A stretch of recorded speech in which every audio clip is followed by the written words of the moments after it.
Hello guys, welcome back in Goku Manhwa channel. Let's continue. And 1 hour later, she cried her heart out as the pressure of everything she had been holding in finally broke. Her voice rose sharply while she called upon the high-ranked magic she had trained so long to master. Healing Dew. She pushed the words out with all the strength she had left. She wanted her master to heal as soon as possible, and she poured every part of herself into the spell. Everyone around her turned toward her at once, watching the light gather in her hands. They stared up at her, filled with disbelief and hope at the same time. My God, is this a healing spell?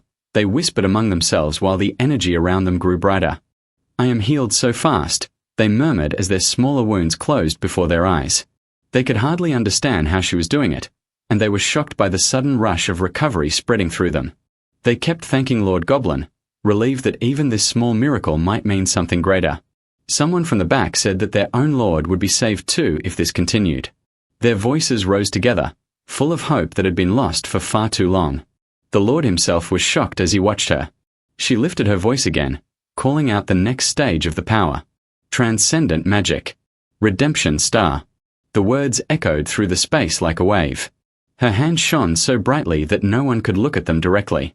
The light wrapped around the wounded form of Lord Birdman, who lay on the ground, barely breathing just moments before. His wounds slowly began to close, the bleeding stopped, and the drained color of his skin returned little by little. She leaned closer as the final glow settled into him, and her expression softened with relief when his eyes finally opened. She was so happy to see the Lord wake up again, her heart feeling light for the first time since he had fallen. Husband, thank goodness you finally woke up, she said, holding back more tears. Lord Birdman blinked a few times, confused. Zhong, what are you doing here? He murmured. Am I hallucinating or dead?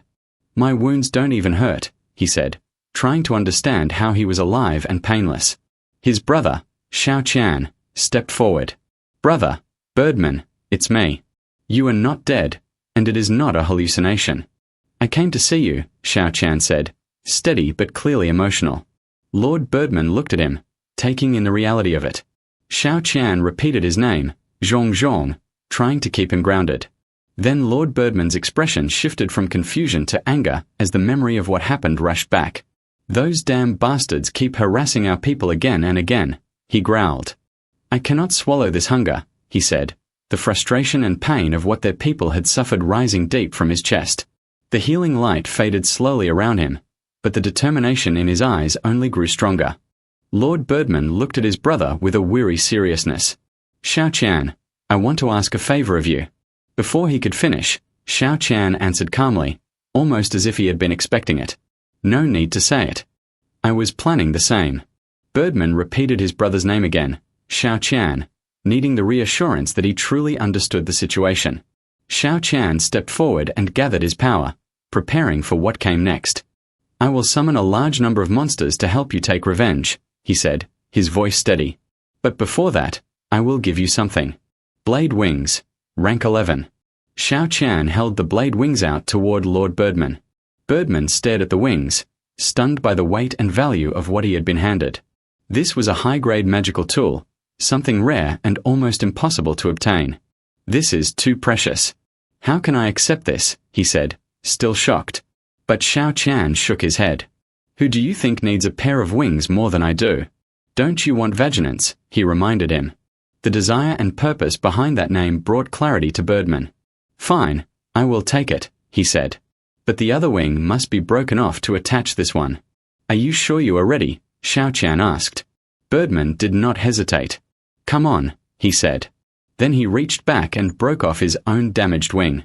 The cracking sound echoed sharply across the forest, and everyone nearby froze, stunned at his resolve.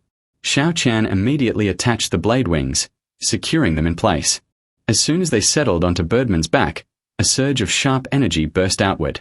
In the forest, the nearby woods trembled. The moment Birdman spread his new wings, the blade sliced through the surrounding trees with incredible precision. Pieces of wood fell smoothly to the ground. Amazing, everyone murmured as they witnessed the power of the blade wings. Birdman lifted himself slightly above the ground, testing their might. It feels incredible, he said, astonished by the strength flowing through the new wings. Xiao Qian let out a quiet sigh of relief. Birdman looked at him and said he didn't know how to thank him. It is no big deal. It is not precious to me, Xiao Qian replied calmly. Then his expression hardened. Prepare to depart. I cannot wait to feel the delight of tearing their flesh and blood apart. This will be perfect for testing what the magical tool can really do, he added. Birdman felt his own determination rise. I have been yearning for this, he said. In the forest, near the flowing river, large flies hovered in swarms. Their wings buzzed loudly as they circled the water. Suddenly, something from underwater surged upward. A shadowy shape grabbed one of the giant flies and swallowed it whole, disappearing beneath the surface just as quickly. The calm river rippled as whatever lurked below continued feeding in silence.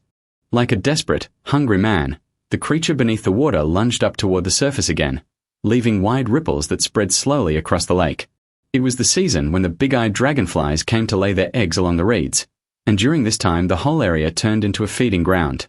The water sprites especially loved this season because the eggs and the giant insects hovering above them were easy prey. The one they had just seen grabbing the giant fly and swallowing it whole was a water sprite taking advantage of the abundance. Birdman watched closely and understood the scene immediately. He explained that this was the exact time of year when the big-eyed dragonfly laid its eggs, and whenever that happened, the water sprites gathered in huge numbers to hunt. He warned his team not to trust the calmness of the lake. Beneath the surface, many water sprites were lurking, waiting for anything careless enough to come close.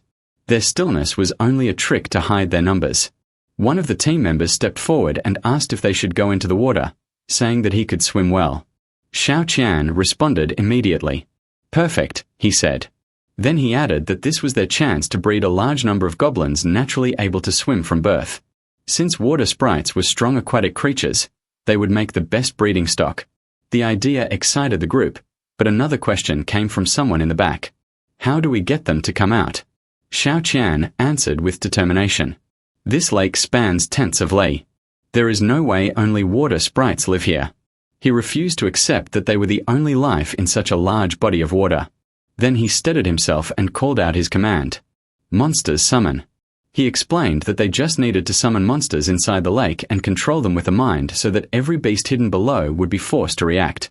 The surface of the water began to tremble, forming spirals as something deep beneath rose. Bubbles surged upward, and the calm lake suddenly shifted into waves. A creature shot out from below, thrashing in panic. It gasped for breath, trembling as it climbed onto the shore. It shouted in confusion about what was happening. The beasts inside the lake had gone wild. At the very sight of it, they had lunged and bitten it. They had slaughtered half the area underwater and showed no fear at all. It explained that they had even chased it through the depths and bitten it again and again, ignoring every warning. The team stared at the lake, understanding that Xiao Qian's summoning had awakened something fierce. The calm water was no longer calm. Everything below had been stirred into chaos. The members then entered the water one by one, forcing themselves through the cold surface. They tried to stay alert as the ripples settled around them. One of them muttered that being chased and bitten by low-level monsters was nothing compared to what he had endured before. He explained that once, on the lake bed, he had been swallowed whole by a massive monster fish. The only reason he survived was because he clawed his way out through its gills with every bit of strength he had. Another monster beside him agreed and said something felt wrong. These creatures were not acting naturally. He pointed out that someone was clearly controlling the beasts. Someone was messing with them from the shadows. Then the water shifted as a presence approached. Water sprite Lord LV-19 finally entered the scene. Lord Birdman's eyes narrowed, and he turned toward Xiao Qian. He admitted he didn't expect Xiao Qian to be so quick in understanding what was happening. Meanwhile, LV-19 settled onto the ground and stared up at Birdman. Recognition flashed across LV-19's face as he looked at the feathers. He sneered and said he remembered plucking those feathers off Birdman before. He was shocked they had grown back so quickly. His attention then snapped to the group behind Birdman.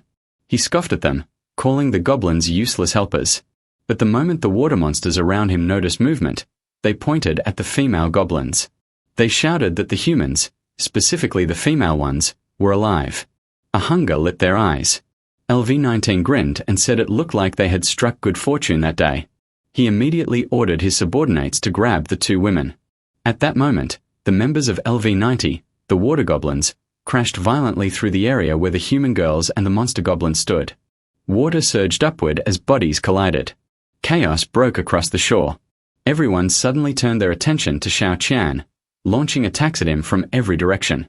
He was momentarily stunned, unable to understand why they targeted him so suddenly. The water monsters roared their orders. Kill the males and roast them as fish to eat. Keep the females. The threat in their voices froze the air.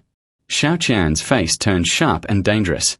The moment he shifted his stance, he looked terrifying, ready to fight to the end. LV-19 stared back with the same intense hunger and fury, his eyes fixed on the chaos around him. The female goblins did not hesitate. They rushed forward and threw themselves at the water monsters, fighting fiercely to protect themselves. At the same time, the larger male monsters clashed with each other, splashing water, mud, and broken wood everywhere. The scene became a brutal mix of survival and rage as the two sides collided across the riverbank.